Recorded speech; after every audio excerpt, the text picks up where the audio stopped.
I was halfway across the Zakhem when the sky cracked like glass, and my car forgot the idea of friction. Sleet needled the windshield in diagonal threads. Boston hummed beneath it. River ferries on winter schedule, 3-minute drones stitching grocery sacks along the Charles, a red ribbon of delivery bikes hugging the lane marked Safe Log. Billboards dimmed to night mode and swiped headlines across the mist. School heat, credit extended, wind farm 2 offline, please conserve. In my pocket, the singing cube warmed. Then it sang, soft up, soft down, like knuckles on the ceiling of the world. I knew that sound. I'd trained myself not to. The EV twitched, traction bit, then let go. The rear swung left, corrected right, fishtailed as though the bridge were greased. My breath turned into a strobe. I tasted copper and airbag talc, while the cube's note tunneled through my ribs and found the thin plate under my collarbone. That plate is the line I never cross, the story I never tell. Not an implant. A root. I killed stability control with a thumb jab and coaxed the spin, like a dance step I pretended I'd forgotten. Too late. The rear kissed the divider, and the whole car sneezed sideways. The airbags blew chalk in my mouth. I laughed once, wrong and small, because humiliation always outruns fear. 26, director of a clean hardware startup, and I was about to be hauled out of my own car by a kid in a reflective poncho while the sky lied to everyone at once. The rip above Boston wasn't lighting. It was a seam. I knew the stitching. Headlights and hazard triangles bloomed to life behind me. A responder van nosed in with the quiet confidence of practice. He reached me first. Jacket off before the van stopped. Given without bargaining. Strong hands. Practical face. Tired eyes that said he'd spent the year catching people as they fell out of normal. "Hey, I'm Lucas. You're okay. Look at me." I did. Nothing heroic in the jawline, thank God. Just steadiness, and a voice that didn't try to own the air. He leaned in through the smashed window, thumbed the airbag aside, and cut my seatbelt with a tool designed to be ignored until the 1 second you need it. "Any implants we should know about?" he asked. Professional, not nosy, while the med reader on his wrist bloomed a hushed blue. The plate under my collarbone answered him before I could. A cautious pulse against skin, a ripple on his scanner, a little static snow. He noticed. He didn't flinch. "It's not an implant," I said, and my voice came out raw from the dust. "It's me." He held my gaze. No sprint of questions behind his pupils. No shift into the tone you use on strangers who claim myth. A brief, steady smile like we had time. Sirens threaded into the snowfall. The city dimmed its billboards to emergency mode and shunted traffic into the snow lanes. I watched flakes perch on the edge of his jaw and melt. The cube warmed again.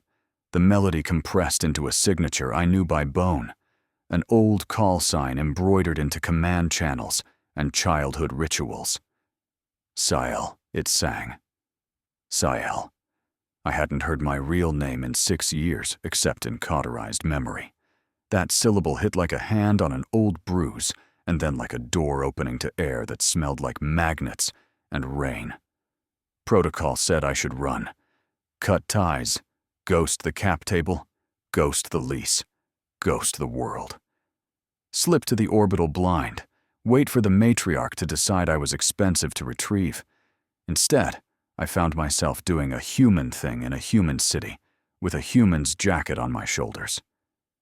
"Thank you," I told Lucas. "When your shift ends, would you come by? I'll make coffee."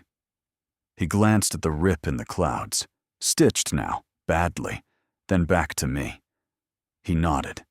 No hero line, no transaction. He wrapped the thermal blanket tighter. I hated how grateful I felt. Gratitude erodes defense. Everyone knows that. I let it anyway. He guided me out, slow, no tugging. Boots found grip for me where I couldn't. The bridge smelled like wet metal and panic. A woman in the next lane argued with a drone dispatcher that kept apologizing in a bright, useless voice. A teen on a rental bike filmed the torn sky and tried to hold the camera still with trembling hands. A billboard's emergency feed flickered and stabilized. Do not stop on bridge. Do not film.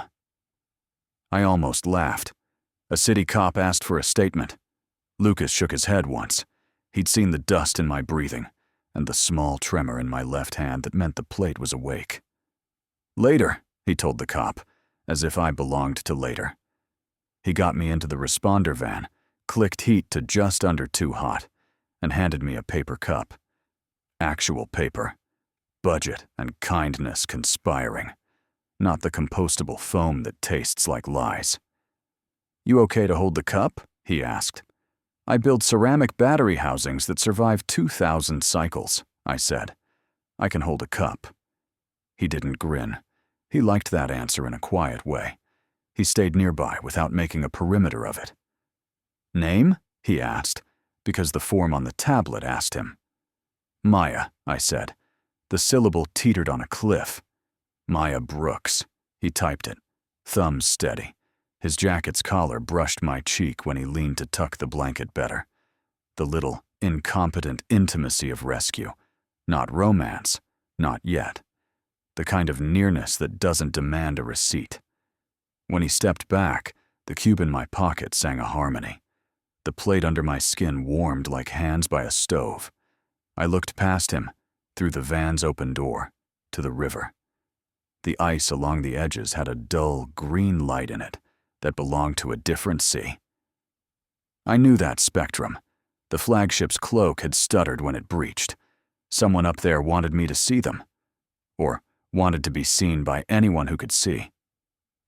I'm going to need to write observed sky anomaly, Lucas said, as if we were discussing a pothole.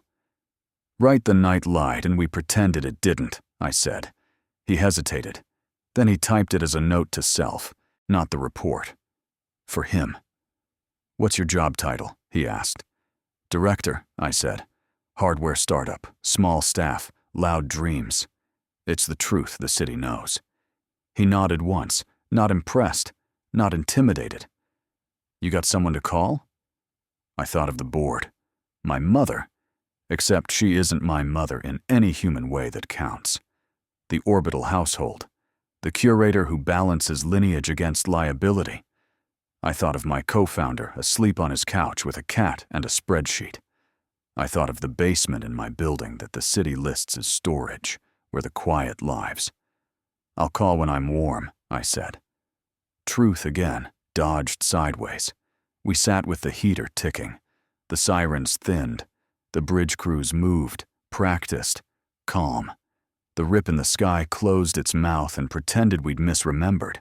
He handed me back my cube. His thumb brushed its edge. A fractional intake of breath, like a person touching something singing underwater. Pretty, he said.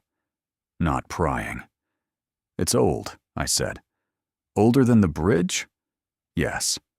He looked at me as if that answer fit. He had the face of someone who trusts evidence over theater. Lucas, I said, testing the name, letting it shape my mouth. When your shift ends, you said coffee, he finished. Minimal smile. I like coffee. I make it like a ritual. I like rituals if they end with coffee. Something clicked. Less confession than calibration. We didn't make a promise. We made a plan small enough to keep. He helped me to my EV after the crews cleared it. The car recognized my tremor and softened every chime. The plate under my skin adjusted the seat heater a degree warmer because it knows me better than I allow. Drive safe, he said. And then, softer, call if the sky sings again. It always does, I said.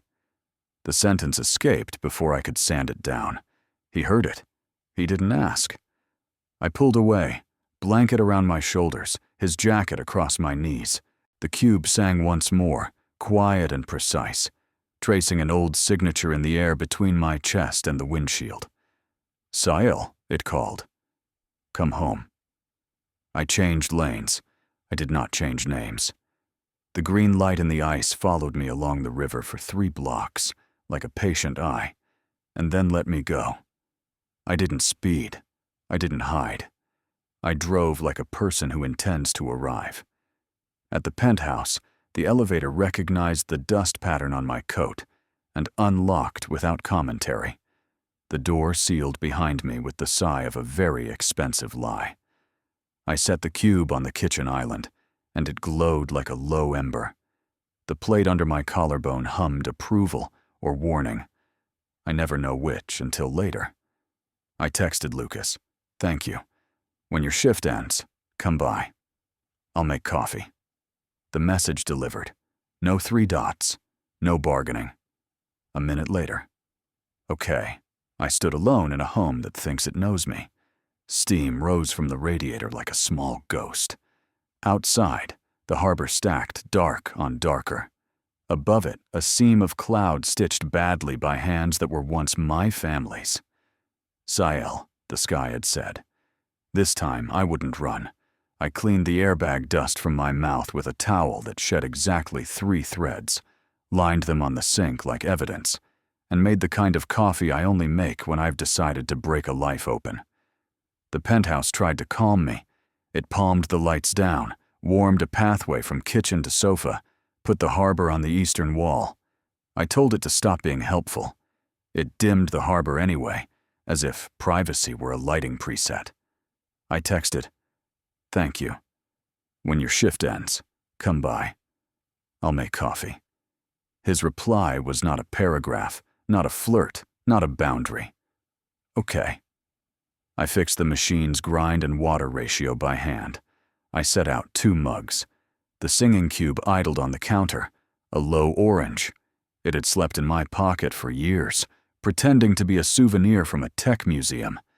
Tonight, it vibrated the stone like a content cat. I set my palm over it to keep the sound in my bones where it belonged. The city coughed news into the window. The seam in the sky, the snow, the stalled bridge. Commentators tried to sow meaning where there was only thread. When the knock came, it was gentle, as if the door were tired. Lucas stood there in a different jacket, hair damp from the street, still carrying the kind of quiet that makes rooms tell the truth. He didn't scan the penthouse like a tourist. He took his shoes off without being asked, carried them to the mat by their heels, and stood with his hands visible. Rescuer habits. "Coffee," I said. "Coffee," he said. And then, "You okay?" "Yes." "No." "Both." We drank standing up at the kitchen island, and the steam fogged his glasses on the left side. He took them off, wiped them with his sleeve, pretended not to notice that his hands were shaking like mine. I set the cube between us. "What is it?" he asked. No hunger in it, just wanting to put a label where a question mark sat. "A keeper," I said. "A singer. A key." We called them quiet beacons because they don't shout unless asked. They seed themselves inside cities and teach the ground to hold our weight. "Our?" "My family's word is household," I said. You'd say lineage. You'd say matriarchs and uncles with maps for faces. You'd say dangerous. He rested both palms on the island, not quite touching the cube. "And you?" "The runaway. The one who trained to become a system commander and ran before the ring closed. I took a name with credit history and made a company with nice fonts. I learned to look at people and see people, not columns of utility." He let that sit. Then, the bridge. The seam was a message. They overshot the cloak to make sure I saw it. The cube answered to tell me they were close. He nodded, as if the world had always included this. I finished my coffee and set the mug down with too much care, like the table might lie to me if I clinked. "Lucas," I said, "if you want to leave before you know more, you can. No contract will bite you for walking out with your kindness." He looked at the door and didn't move. "You asked me to come for coffee. I came for coffee. I'm not a contract." That knocked something loose in my chest. "Okay," I said. "Then I'll show you the basement." He didn't pretend that sentence was normal. He just put his mug in the sink, rinsed it the way people do at work when they want to be good guests, and followed me to the elevator. The panel asked for a code that doesn't exist. I let the plate under my collarbone hum at it, and the doors slid open on a floor the building believes is storage. We stepped into air that smelled like quartz and old rain. The lights came on reluctantly.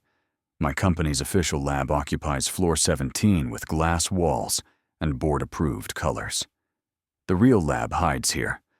Lithe ceramic housings, mock-ups grown from sand and impulse, shelves of things that passed for prototypes until they confessed themselves to be messages from older machines. A wall-length map layered Boston's bedrock in a language you can't read without feeling it first. I touched the locked cabinet with my throat sound, the one I only use when I intend to commit. It recognized me and dropped the bar. Behind it, a second cube waited, dull as a stone in a riverbed. When I breathed its name, it warmed my palms. The first cube on the island upstairs was a memory. This one was a sibling. When they hum together, the room remembers what it's for. Lucas took a half-step back. Not fear. Respect. "What happens if you ask it the wrong question?" he said. "It teaches you how to ask better. Or it breaks your instruments and leaves you to think about humility. And if you're not, it sleeps." I set the two cubes side by side on the bench, the life I built and the life that built me. They pulsed, slow in sync, like they were checking me for fractures. The bench warmed. The concrete under our boots hummed. Somewhere in the walls, the building's maintenance software squinted at a flood of data and decided it was weather. I turned to him. "My mask is Maya. My name is Sael. I am supposed to kneel when certain voices come through the air. I am supposed to measure affection as energy exchange, loyalty as latency, value as compliance. I am supposed to call this lab a staging area for the retrieval of assets. And I am done with that." He looked at the cubes, at me, at the unremarkable pipe that dripped once every 19 seconds, at the corner where I had sketched the way the river remembers pre-industrial channels. He swallowed. Then he took the paper cup he'd carried down absent-mindedly, crushed it with one careful hand, and tossed it into the bin labeled "Things We Promised to Sort." "You want to stay," he said. "I want to stop running. And the people who made the seam in the sky? They think I belong to them. And do you?" The question landed clean. "No," I said. "Okay," he said. "What do you need?" The part of me that translates everything into transactions spit out 100 sentences. Budgets, safe houses, press strategy, supply chain pivots. The part of me made of plate and training offered orders. The part of me that had sat under a blanket in a van and felt seen said a different thing. "Finish," I said. "Help me finish the fear. Stand here while I tell the truth in a way that can't be rolled back." He nodded once. This was his language. Staying, lifting, bracing. I opened the channel. The basement lights thinned. The air went cold. The cubes vibrated at a pitch that loosens teeth. I put my palm to each and bled my call sign into the room. The ceiling flexed with a frequency that never gets written into soundtracks because it feels like grief. The channel accepted me. It routed up through concrete, through the river, into the sky where the seam had been. The household would hear. The matriarch would taste the salt in my breath and know where I had bought my bread. "Household," I said in the old cadence. "This is Sale speaking, the one you filed under delay." "Sale," came the reply through metal and bone. Not mother. Curator, voice like polished ice. "Stand by for retrieval." No. Silence. Then, no. I'm home. You are malfunctioning. I am choosing. The frequency rippled. The lab shelves hummed protest. Lucas stood closer, half astride, heat against my shoulder without touching it. The benches steadied. The map on the wall brightened, as if the river had an opinion and was done being shy. You are not authorized to deploy beacons without household oversight, the curator said. Protocol 7 is in effect. I laughed. It sounded like breaking off a hangnail. The city is oversight. The people who live over this concrete are oversight. I am oversight. Return to orbit, she said. You will be forgiven. They will punish you if you don't say forgiven, I said. I'm not a child. I know the price of obedience. Then you understand consequence. We will come. You already came. You tore the sky to make sure I looked up. Come again and try to make me bend. I will be busy. With what? She asked. Breakfast, I said, and closed the channel. The room exhaled. The cubes cooled without dimming. The map's river settled into sleep. Lucas looked at me like an equal, not a riddle. Just finish, I told him. And I meant the chain that drags, the old orders that call you by the wrong name, the habit of turning warmth into a ledger. And that's it. He nodded. No brave speech.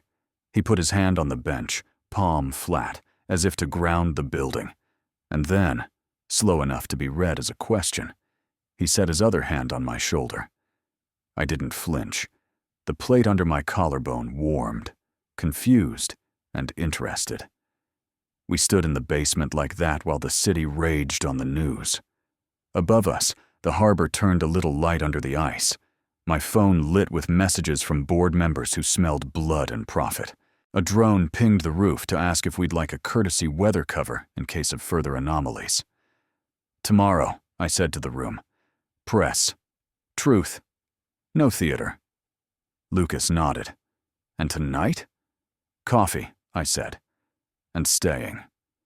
We took the elevator up, carrying the cubes like sleeping animals. The penthouse lights pretended not to stare. Snow frayed the window edges. We drank more coffee, less for warmth than for ritual, and let our breathing fall into the same tempo. Between us, the promise was small and solid as a tool you can use with one hand. I didn't run. Morning arrived like a verdict. I woke to the cube's low thrum and the taste of metal on the back of my tongue, the way altitude tastes when it's thinking about you. Snow burnished the harbor to pewter. The building whispered a status report I hadn't asked for. Wind Farm 2 still offline. Grid shedding demand by district lottery. Transit drones grounded until noon. Every line hummed with the same subtext. Conserve. Hold. Wait. I didn't wait. I showered fast, pulled on black that read as neutral on camera, and set the press request myself. No comms firm, no board, no script. I texted Lucas. 11 a.m., lobby. There will be cameras. Don't save me from them. He. K. Simple letters from a man who had lifted me by the edges instead of the handles. Good. At 9:17, the sky answered. Not lightning. Geometry. A squadron unfurled above the harbor like a flock deciding to be a machine. Cloaks rippled in the wrong spectrum, visible if you knew how to look, or if you were very old stone.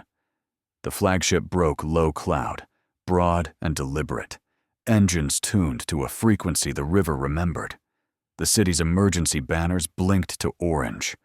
People filmed against instructions, because the human instinct to witness is older than governance. Household colors. Winter pale. I kept my hands flat on the counter so the camera wouldn't catch them shaking. They didn't land. The flagship anchored in the clouds above the custom house spire, a choice as precise as a finger pressed to a mouth. When they opened a window for voice, the building heard first. My collarbone plate hummed a ceremonial pitch that never belonged to Boston. Sail, the curator said. She said my name like a bead on an abacus, ready to be slid back into place. Make ready. Matriarch expected, I said. throat tight with old form. "She is aboard," the curator answered. "She will not speak through open air." Of course she wouldn't. Matriarchs are diets of secrecy with a garnish of mercy. I touched the cube to ground myself in the object that had chosen me back, vital reversal, and took the elevator down. Lucas waited in the lobby in the jacket that divided the difference between weather and work. He had shaved badly and left it that way. He stood half a stride closer than last night's distance, and half a breath slower than urgency. It calmed me like an antidote designed by someone who grew up with splinters. "You ready?" he said. "No," I said. "But I'm done being unready." He didn't offer a speech. He adjusted the collar of my coat so the wind wouldn't bite the old scar at the base of my neck. It's a small, crooked scar. The first time I disobeyed as a child, a training harness reprimanded me. I never told anyone that it's been tender ever since. He didn't know that, and he protected it anyway. Cameras waited like birds. The building's security bot tried to push them back in polite increments. Someone from my board arrived in a coat full of borrowed power and began a sentence with, "We should." "No," I said. They blinked, assessed the weather of my face, and drifted toward the group that liked to be seen near events. I stepped onto the stone. The river pressed cold against the underside of the city. The squadron tightened formation, pretending not to, as if choreography could become consent. I didn't start with apology. I started with breath. "My name is Maya Brooks," I said into the microphones and lenses, and staring, hungry eyes. "I run a small company that makes things that don't burn your house down. That's the name you know. The first one I carried into this city is Sail. I'm not entirely human. I'm not entirely not. I'm an heir to a technology that learned to live under your feet. I have come to say something very simple." The cube in my coat pocket sang once. Across the river, a crane paused mid-swing. Lucas stood just left, folding himself into stillness so my voice could risk the air. "I'm staying," I said. The sky did not clap. The flagship didn't bow. But something in the grid exhaled. The streetlights along Atlantic flickered to a pattern that meant received.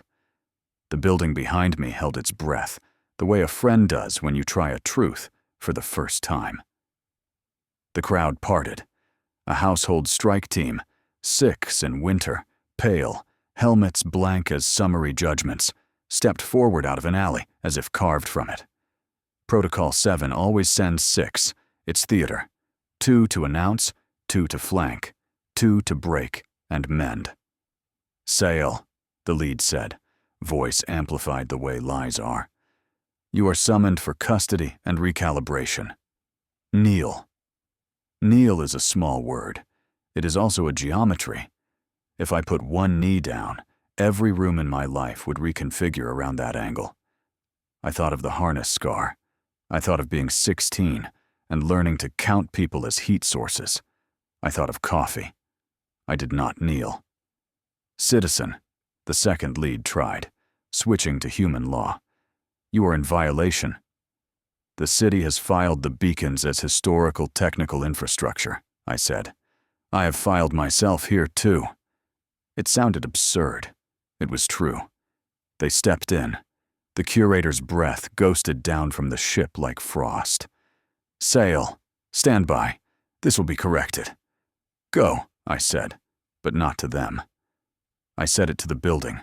Old Boston is made of stubborn. My building is newer, but it sits on the same insistence. When the household tuned their command frequency to pierce the lobby, the elevator bank replied with a brute counter-hum learned from being a machine that carries people who don't want to fall. The beacons under my floor answered with a dome of silence so fine I could feel it in my teeth. Cameras caught the moment their helmets glitched, a half-second of static ghosts across 6 blank faces. The strike team stepped back, not in fear, but in recalculation. On video, it looked like retreat. The city liked that. Someone cheered. A child near the barrier laughed, startled by joy. The cube warmed my ribs. Lucas didn't say, "I told you so," because he hadn't told me anything. He was simply there, like a load-bearing wall. The strike team reassembled itself. The lead opened a sleeve and unfurled a contract that projected the old runes across air. Household law, beautiful like a knife. By marriage and machine, she read. By custody of blood and capacity. By inheritance promised and title provisioned. You will return. Marriage. They were trying that trap. Of course they were.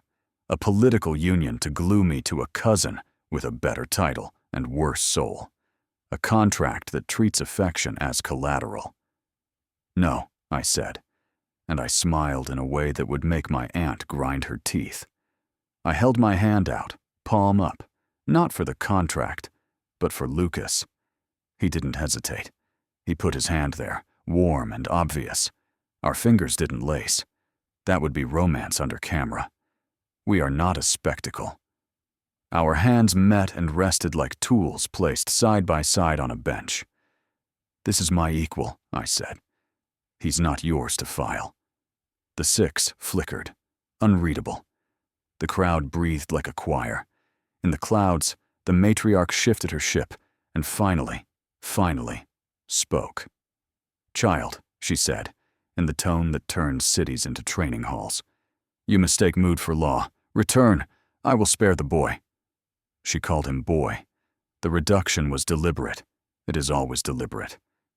He has a name, I said. Lucas. The flagship's engines deepened. The matriarch lowered a beam, bright and unseen unless you've grown under its milk, the kind that lifts people out of rooms against their gravity. 2 of the 6 angled to seize. I opened my mouth to say all the words I'd promised I would not, and the building beat me to it. The doors behind me slammed in a rhythm that belonged to a different century.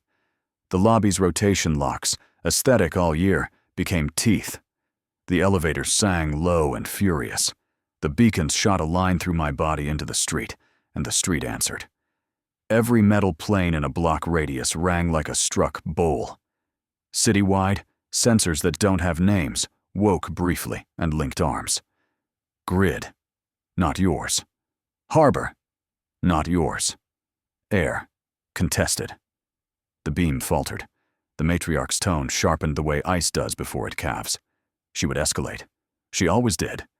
She would take my memory, take my choices, take my company, call it clemency, and fold my life into a ledger until even my scar obeyed. I lifted the cube out of my coat and showed it to the sky like a candle. Enough, I said, and I chose the word in English, not household, not law. The beacons listened to the language of the street. They carved a shallow trough in the air and let her beam fall into it, contained. Cameras caught light bending the way water does around a stone. The 6 stepped back a full pace. It did look like retreat now. I ended it before it became the kind of win that attracts wars. I'm available to speak, I said into the microphones, to the city and to the household and to the hungry nets. At 2 p.m., I'll answer what I can. I won't answer what I can't. There won't be theater. There will be coffee. Laughter rippled, because sometimes relief looks like a joke. The matriarch did not laugh. She cut the channel with clean anger and pulled the flagship back into cloud. The squadron hung a minute like regret, and then dissolved into their cloaks. The crowd did what crowds do when danger leaves. It decided to live. Reporters shouted, board members texted, investors pretended honesty was their idea. Lucas and I walked through it like weather. He moved half a step in front of me when a drone dipped too low. When someone hissed, "Alien," he didn't stiffen. He scanned for the person who had been hurt enough to hiss at strangers and cataloged their face as someone to help later. We ducked out the side door and into a street that smelled like salt and overworked brakes. Behind the docks, a diner glowed like a mistake you're glad you made. The sign was a goofy neon whale, blinking one eye. Steam ghosted the windows. "You pick it," he said. We went in. Booth. Vinyl. 2 mugs thick as memory. A cook with a tattoo of a flower and a wrench.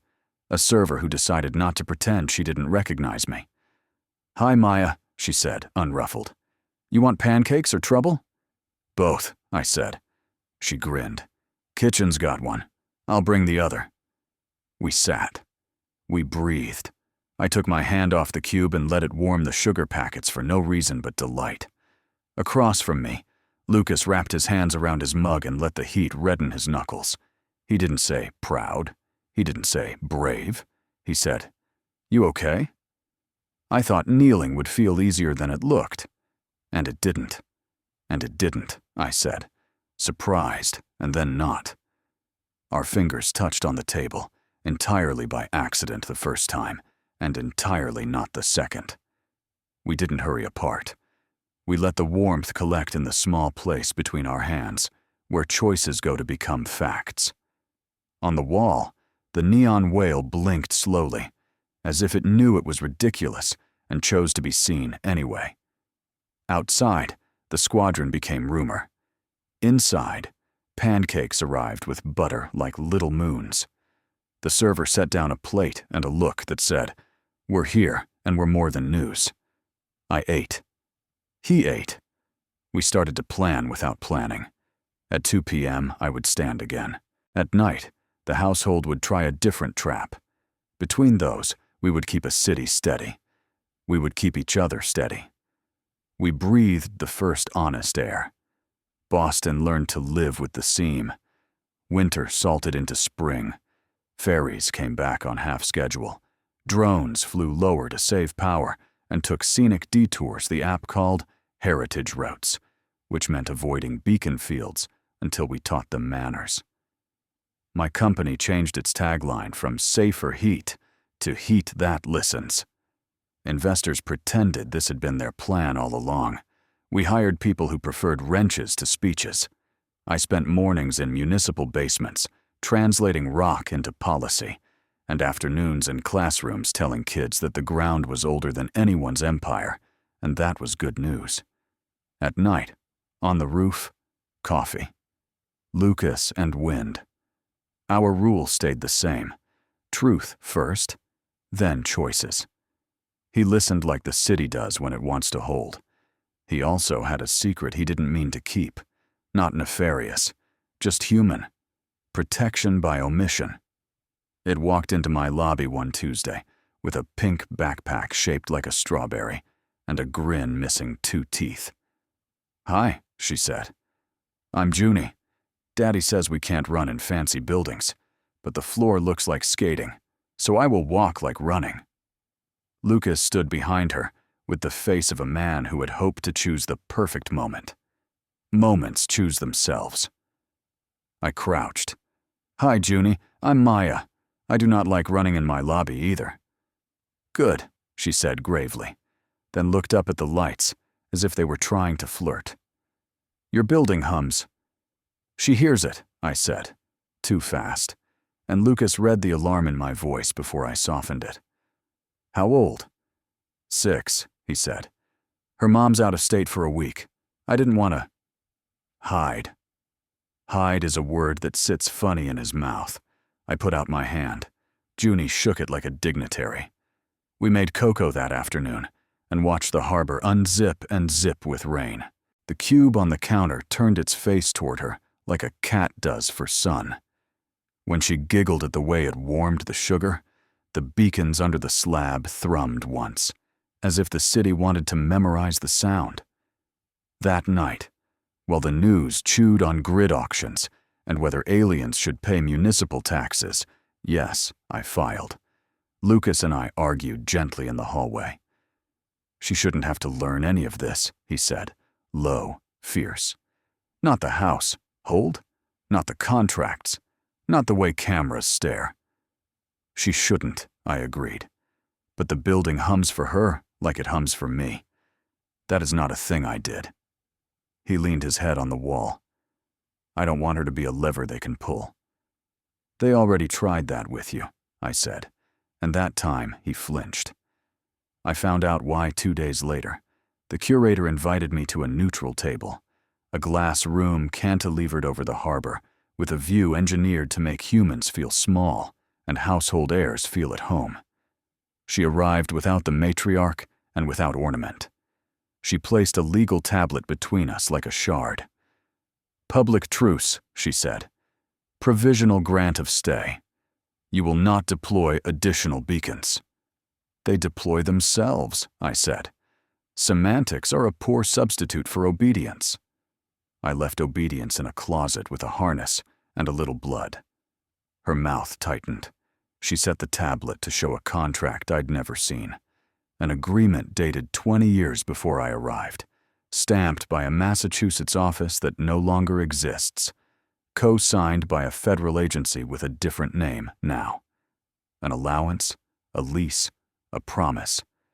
The city had been trading right-of-way with the quiet for longer than I'd been pretending to be a person on paper. "You brought them here," I said, slower than fear. "Before me." "We bring what we steward," she said. "Your Earth governments asked for help with heat and flood and failure. We offered the beacons under conditions. You are not central. You are decor in a larger house, child."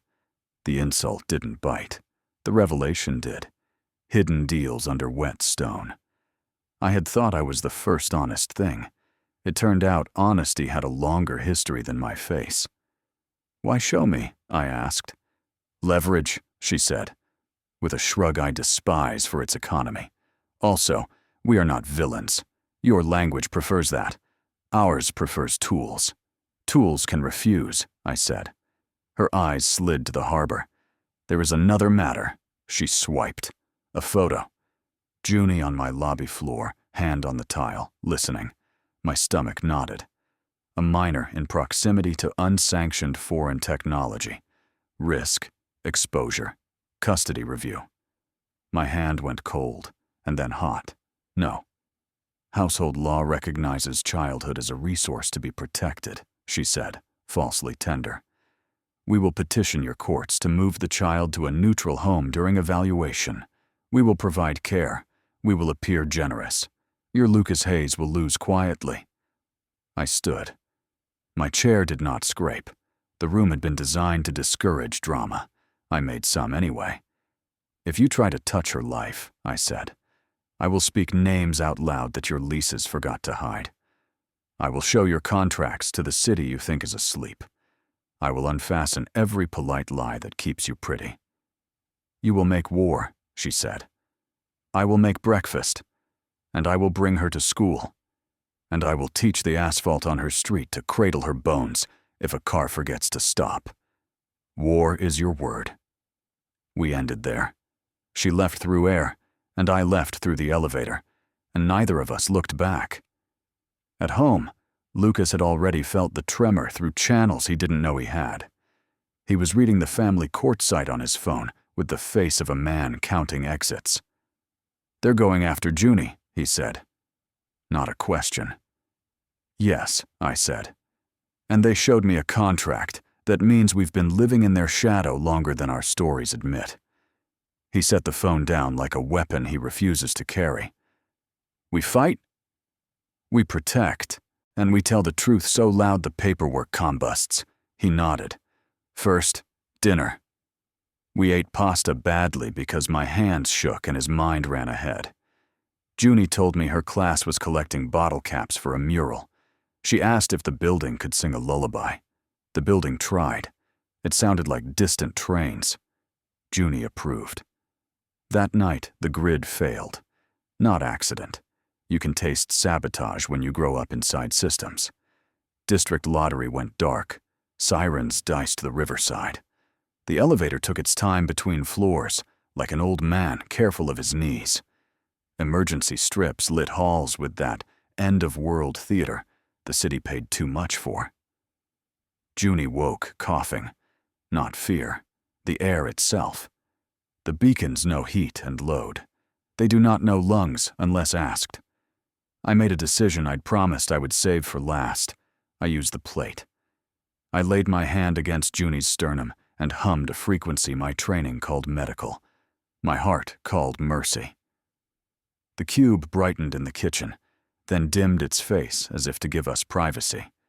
Air moved. Her breath loosened. The cough broke into pieces too small to climb her throat. She sighed herself back to sleep. Lucas watched from the doorway with the quiet that means, "Thank you." And also, what did that cost? I leaned on the jamb until the shaking passed. "They will say you altered her," he whispered. "They will say anything that makes control sound like love," I said. "We keep records. We keep witnesses. We keep our faces open." The next morning, the court filing hit like a wave. Emergency protective petition. Minor endangerment. Foreign tech exposure. The curator had wasted no hours. A hearing in 48 hours. Terms that assume surrender as good manners. I called my lawyer, not the board's. Mine. A woman who learned to fight in housing court and treats contracts like puzzles with mean jokes inside. She answered on the second ring. "They don't get to take children because someone hummed at the air," she said. "We will need affidavits, and something huge." "Truth," I said, "and a city that remembers who it is, and an old lease no one's supposed to see." "You have that?" she asked, feral with delight. "I do," I said. At 2 p.m., as I'd promised a lifetime ago, I stood again before cameras. No theater, only breath. I told them. The household had been here by invitation. The beacons had held our storms, and heat the way riverbeds hold spring. The contracts were written by men who renamed offices when they got nervous. I told them. A child is not leverage. The building behind me hummed its agreement in a register the microphones almost caught. Lucas stood left, still, present, hand near mine on the railing, not touching, the space between full of promise.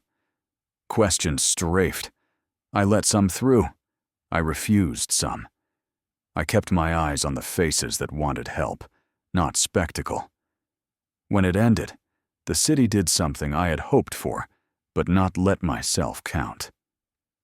3 commissioners, transport, water, emergency, stepped up and said what polite people are trained not to say out loud.